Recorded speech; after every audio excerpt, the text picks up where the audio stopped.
జిల్లా లక్షడ్పేటలోని బీట్ బజార్ ఉత్కూర్ హమాలీ కార్మికుల ఆధ్వర్యంలో 139వ మేడే ఉత్సవాలను ఘనంగా జరుపుకున్నారు. కార్మికులు వారి కార్యాలయాల వద్ద ఎర్ర జెండాలను ఎగురవేసి డీజే పాటలతో ర్యాలీ నిర్వహించారు. ఈ సందర్భంగా కార్మిక నాయకులు మాట్లాడుతూ పారిశ్రామిక నేపథ్యంలో కార్మికులకు 8 గంటల పనిదినం కోసం 1886లో చికాగో నగరంలో సమావేశం ఏర్పాటు చేసుకుంటే పోలీసు యంత్రాంగం జరిపిన కాల్పుల్లో 8 మంది కార్మికులు ప్రాణాలు కోల్పోయారని ఈ సంఘటన ప్రపంచవ్యాప్తంగా విస్తరించిందన్నారు.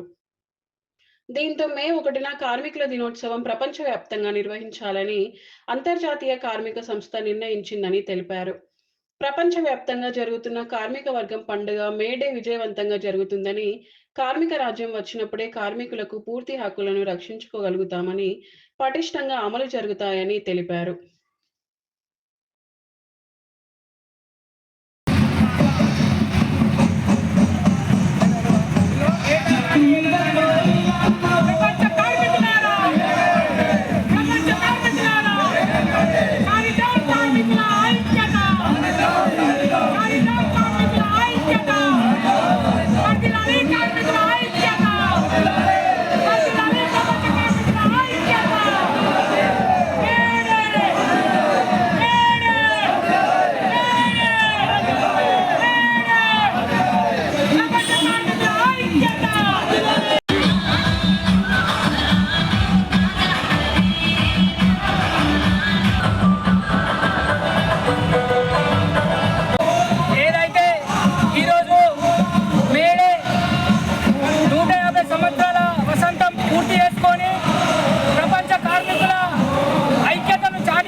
ప్రపంచ కార్మిక దినోత్సవం 1886 లోపల మే 1 రోజు చికాగో నగరంలో కార్మిక వర్గం కార్మికుల హక్కుల కొరకు ఎర్రజెండాలు పట్టుకొని పోరాటం చేయడానికి సిద్ధమైతే ఆ ప్రభుత్వాలు కాల్పులు జరపడం జరిగింది. ఆ కాల్పులు జరిపిన సందర్భంలో లక్షలాది మంది జనం చనిపోవడం జరిగింది, కార్మిక వర్గం చనిపోవడం జరిగింది. అయితే ఆ రోజు 12 గంటల నుంచి 18 గంటలు పని దినాలంటే ఈ పోరాటం ద్వారా 12 గంటలకు నుండి 8 గంటల వరకు మరి పని దినాలు సాధించడం జరిగింది. ఇప్పటికీ ప్రపంచం లోపల కార్మికులందరూ సుఖంగా లేరు.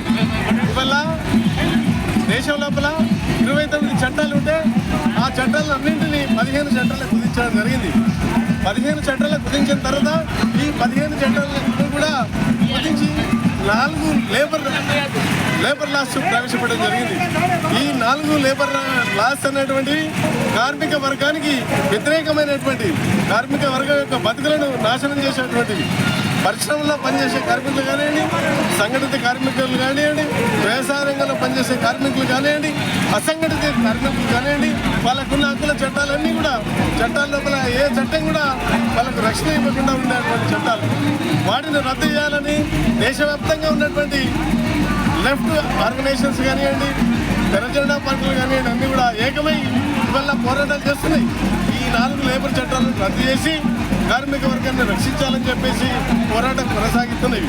ఈ పోరాటాన్ని రాష్ట్ర ప్రభుత్వాలు కానీ కేంద్ర ప్రభుత్వాలు కానీ పట్టించుకోకుండా నిమ్మకు నీరెత్తినట్టు వివరించడం జరుగుతూ ఉన్నది. ఇవాళ మోడీ ప్రభుత్వం 2 దఫాలుగా 3 దఫాలుగా ప్రభుత్వానికి వచ్చింది. ఇక్కడ ఉన్నటువంటి భారతదేశంలో ఉన్నటువంటి ఖనిజ సంపదను, విలువైనటువంటి ఖనిజ సంపదను దోచుకోవడానికి కొరకు మరి వల్ల ఆదాని, అంబానీ లాంటి పారిశ్రామికవేత్తలకు అనుకూలంగా ఉండి గిరిజన ప్రాంతాల లోపల ఉన్నటువంటి ఛత్తీస్గఢ్, మధ్య భారతదేశంలో ఉన్న అనేక గిరిజన ప్రాంతాల లోపల వాటి ఖనిజ సంపదను వాళ్లకు దారదత్తం చేసేటువంటి ఉద్దేశం ఉంది. అక్కడ కాల్పులు జరపడం, ఆదివాసులపై కాల్పులు జరపడం, ఆదివాసులను హింసించడం జరుగుతూ ఉన్నది.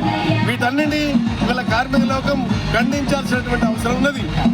కార్మిక వర్గం సాధించినటువంటి ఈ చట్టాల ద్వారా గత 100 సంవత్సరాలు 150 సంవత్సరాలు సాధించినటువంటి చట్టాలకు కూడా నీరుగచ్చేటువంటి పరిస్థితి ఉన్నది.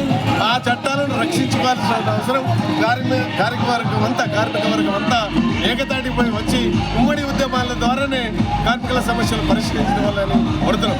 అదే మాదిరిగా ఇవాళ వ్యవసాయ రంగంలో చూసినట్లయితే 3 చట్టాలను, రైతు వ్యతిరేక చట్టాలను 2022, 2023 మధ్యలో కేంద్ర ప్రభుత్వం వాటిని కూడా